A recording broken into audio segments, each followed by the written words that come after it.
अंता विधानसभा seat पर होने वाले उपचुनाव में जनता की पहली पसंद बने नरेश मीणा। कांग्रेस के पूर्व प्रत्याशी और पूर्व मंत्री प्रमोद जैन भाया भी भ्रष्टाचार के आरोप में जा सकते हैं जेल। क्या कांग्रेस पार्टी अंता की विधानसभा सीट पर उपचुनाव में नरेश मीणा को दे सकती है टिकट?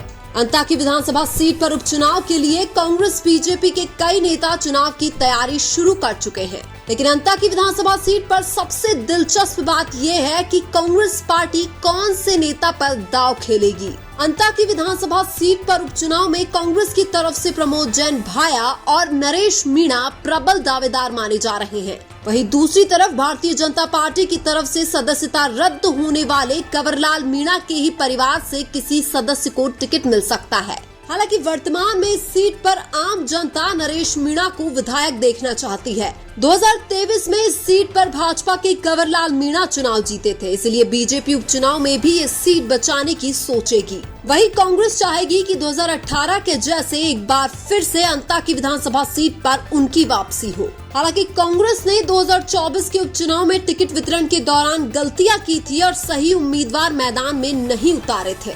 अगर अंता की विधानसभा सीट पर भी कांग्रेस वही गलती दोहराती है और सही उम्मीदवार मैदान में नहीं उतारती है, तो ऐसी स्थिति में कांग्रेस पार्टी अंता विधानसभा के उपचुनाव में भी दूर दूर तक दिखाई नहीं देगी। फिर कांग्रेस का अंता की विधानसभा की सीट पर भी वही हाल होगा जो 2024 में देवली उनियारा की विधानसभा सीट पर हुआ था। यानी कि अगर कांग्रेस पार्टी ने अंता की विधानसभा सीट पर भी उपचुनाव में सही प्रत्याशी नहीं उतारा तो इनकी जमानत जब्त होना तय है। कांग्रेस के पास अंता की विधानसभा सीट पर सबसे बेस्ट ऑप्शन नरेश मीणा है, जो उनको आसानी से चुनाव जिता सकते हैं। नरेश मीणा योग्य भी है, जनता की पहली पसंद भी है, युवाओं के चहेते भी है, लेकिन फिर भी कांग्रेस पार्टी उनको नजरअंदाज कर देती है।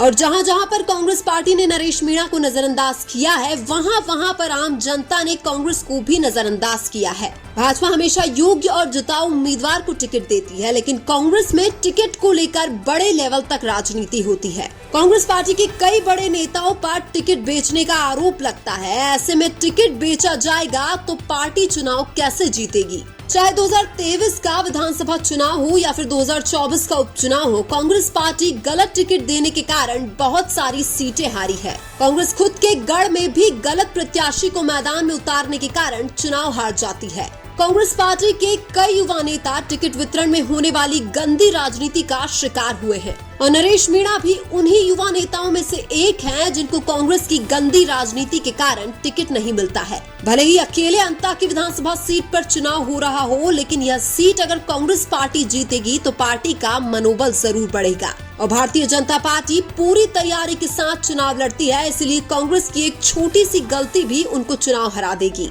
कांग्रेस पार्टी को चुनाव जीतना है तो नरेश मीणा या फिर ऐसे उम्मीदवार को टिकट देना होगा जिनको जनता पसंद करती हो। अच्छे, योग्य और जिताऊ उम्मीदवार के सामने नरेश मीणा कभी भी चुनाव नहीं लड़ते हैं। वो हमेशा अच्छे उम्मीदवार का समर्थन करते हैं। नरेश मीणा बगावत सिर्फ वही करते हैं जहां पर कांग्रेस पार्टी ऐसे इंसान को टिकट देती है जिनको जनता बिल्कुल भी पसंद नहीं करती। 2023 में छबड़ा और 2024 में देवली उनियारा की सीट पर कांग्रेस ने गलत उम्मीदवार उतारे थे, इसीलिए नरेश मीणा को निर्दलीय चुनाव लड़ना पड़ा था। जरूरत पड़ने पर बीजेपी तो बड़े और दिग्गज नेताओं का भी टिकट काटकर जिताऊ उम्मीदवार को टिकट दे देती है, लेकिन कांग्रेस पार्टी कभी भी बड़े नेताओं का टिकट नहीं काटती है, चाहे जनता उनको पसंद करे या ना करे। यही कांग्रेस की कमजोरी है। अगर अंता की विधानसभा सीट पर उपचुनाव में भी ऐसा हुआ तो कांग्रेस को जीत के सपने अभी से छोड़ देने चाहिए। अंता की सीट पर नरेश मीणा का अच्छा खासा प्रभाव है, इसलिए कांग्रेस ने टिकट में गलती करी तो नरेश मीणा समीकरण बिगाड़ सकते हैं। यहाँ पर बीजेपी नरेश मीणा को जेल से छुड़वाकर अंता की विधानसभा सीट पर उपचुनाव में टिकट देकर गेम भी खेल सकती है। हालांकि नरेश मीणा की विचारधारा बीजेपी से कभी भी नहीं मिलती है, इसलिए बहुत कम चांस है कि नरेश मीणा बीजेपी से चुनाव लड़े। लेकिन बीजेपी ऐसा करने की कोशिश कर सकती है, क्योंकि बीजेपी चुनाव में असाधारण प्लान के लिए जानी जाती है। अंता में भले ही भाजपा विधायक कंवरलाल मीणा जेल गए हों, लेकिन बीजेपी कहीं न कहीं से जिताऊ उम्मीदवार को ढूंढकर टिकट देगी। बीजेपी में भले ही युवा नेता कांग्रेस की तुलना में कम हो, लेकिन कांग्रेस की तुलना में बीजेपी युवाओं को ज्यादा मौका देती है। बीजेपी का यूथ को मौका देना और कांग्रेस का यूथ को नजरअंदाज करना चुनाव में बहुत बड़ा डिफरेंस पैदा कर देता है। राजस्थान में कांग्रेस कई गुटों में बटी हुई है, इसलिए चुनाव में कई योग्य उम्मीदवार टिकट से वंचित रह जाते हैं।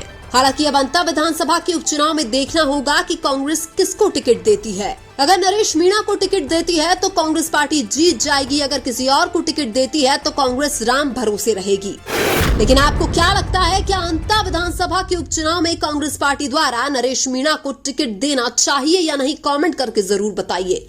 वीडियो अच्छा लगा तो लाइक कीजिए और हमारे चैनल मीणा की आवाज को सब्सक्राइब कीजिए। धन्यवाद।